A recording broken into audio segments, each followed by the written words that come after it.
thank you so much, and thanks for your many years of hard work on behalf of Share Strength and our anti-hunger work. Great to be here, great to see some old friends and some new. I go back in this state 35 years working both in politics, presidential politics, and on anti-hunger work, and it's been really formative. One of my claims to fame as I guess I don't know, 24, 25-year-old, was the first person I ever hired in my life. Was a mom at home with two kids at the time, named Jeannie Shaheen, who became our campaign manager for Senator Hart's campaign in 1984. But what I thought I'd do is just really briefly give you by way of introducing Senator Michael Bennet, the three reasons that I'm so passionate about supporting his presidential campaign and why I think it would be so important for this country. One really has to do with my time in New Hampshire and the connection between New Hampshire and the anti-hunger and the anti-poverty work that I've been doing. One of the things that so impressed me when I was here, many years ago and since, was and organizing and doing kind of community and grassroots organizing, was the degree to which people in this community and communities like it across the state really want to be involved. They want to make a difference. They want to give back.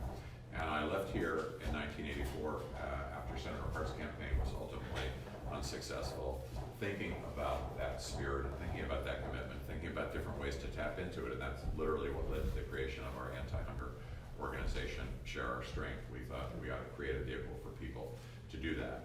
Since that time, we have increased access to school meals to the highest level that it's ever been in history, and we've driven childhood hunger down to the lowest level. So one of the reasons that I'm so supportive of Senator Bennet is that the kind of work that we're doing is vital in the community, but to scale it, whether it's an anti-hunger program or a broader anti-poverty program, it takes the kind of public policy changes that Senator Bennet is going to talk about today.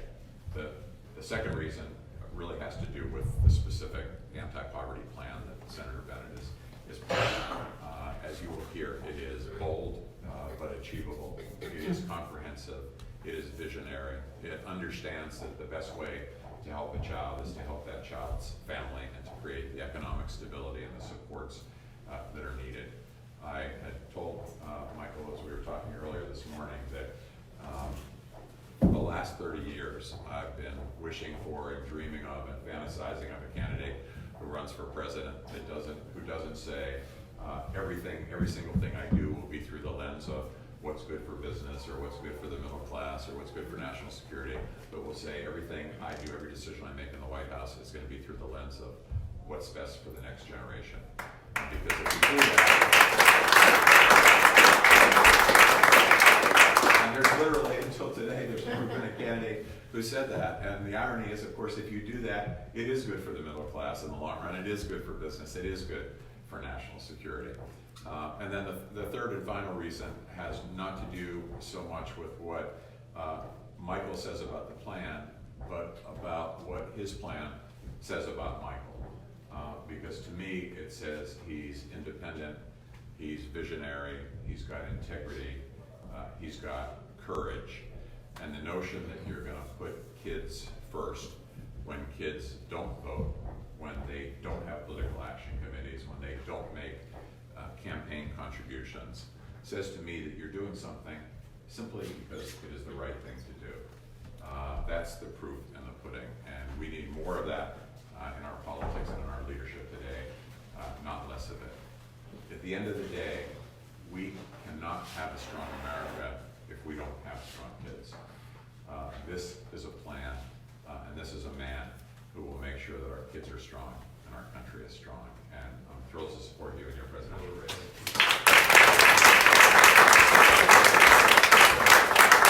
Well, thank you. Sarah, thank you very much for all your hard work and for introducing Billy and the program today. Billy, thank you.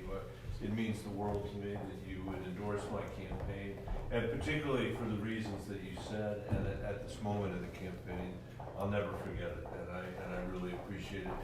Billy Shore is, you know, a legend when it comes to the work that we're going to be talking about today. 35 years of work in this field. When I knew him before I even got to the Senate as a school superintendent, as he was working to expand free and reduced lunch all over America in the state of Colorado, where we weren't doing it. We've got some seats here if you'd like. Where we weren't doing the job we should have been doing. He reminded us of that, and we stepped up to do it. When I became the superintendent, it was the idea that kids might actually like to have breakfast in their classrooms was in its infancy. It was Billy and his organization that made that case, and we did it all over the Denver Public Schools, and that continues today. They are a district which, by the way, no longer has processed food, but has scratch kitchens in every one of our elementary schools, making sure that kids are getting not just fed, but learning how to eat and a lifetime's worth of practices. So good practices. So I'm grateful for that, and grateful for your introduction today and for endorsing my campaign and for the opportunity to talk to you about what it is we're trying to accomplish with this anti-poverty plan. I was the superintendent of schools in Denver for 5 years. It's a school district of 95,000 kids, most of them kids of color, most of them kids living in poverty. And we had a lot of successes there that other school districts have not over the last 15 years. We've seen dramatic increases in achievement. We've seen dramatic increases in college going rates and college completion rates.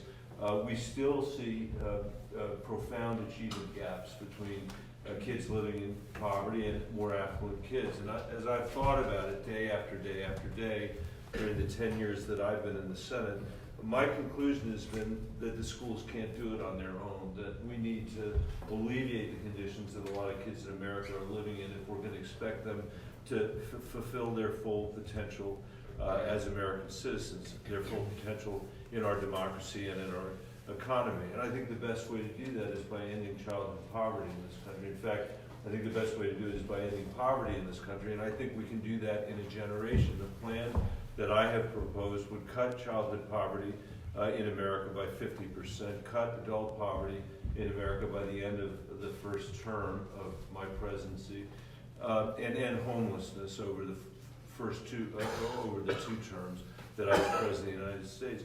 You know, Billy mentioned preschool kids. I often think that if we were preschool kids, or if preschool kids voted, we'd have a much more rational set of policy proposals to offer them in the election, because every single kid in preschool would know that it's inherently unfair that the circumstances you're born into should dictate the outcomes of the life that you live. And you sat there in preschool with a bunch of preschool kids and said, do you think that's fair? They'd say, that isn't fair. They'd say, what you ought to do is remove those obstacles and give everybody a fair chance. And unfortunately in America over the last 50 years, we've had an economy where there hasn't been economic mobility for 9 out of 10 Americans. And for the kids that are stuck at the very bottom, they have no way to rise anymore. We have a system of education that's reinforcing the income inequality we have rather than liberating people from it.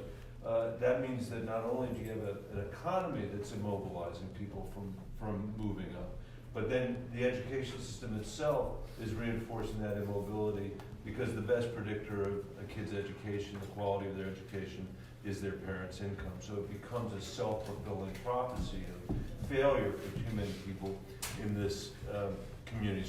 In our country. So I've pulled together a bunch of ideas that I've developed over the last 10 years that I think not only will succeed, but are achievable, as Billy said, politically achievable. And those are to dramatically increase the child tax credit, to pay every family that's got a kid that's under the age of 6, $300 a month, $250 for kids over the age of 6. Today we have a child tax credit that's not as generous as that, and it's paid out annually. I think that it should be paid out more in real time, so it supports the needs of families who are buying health care, buying early childhood education, buying higher education for themselves. We don't say what they need to spend the money on, but when other countries have enacted things like this across the world, they spend the money in the interests of their children.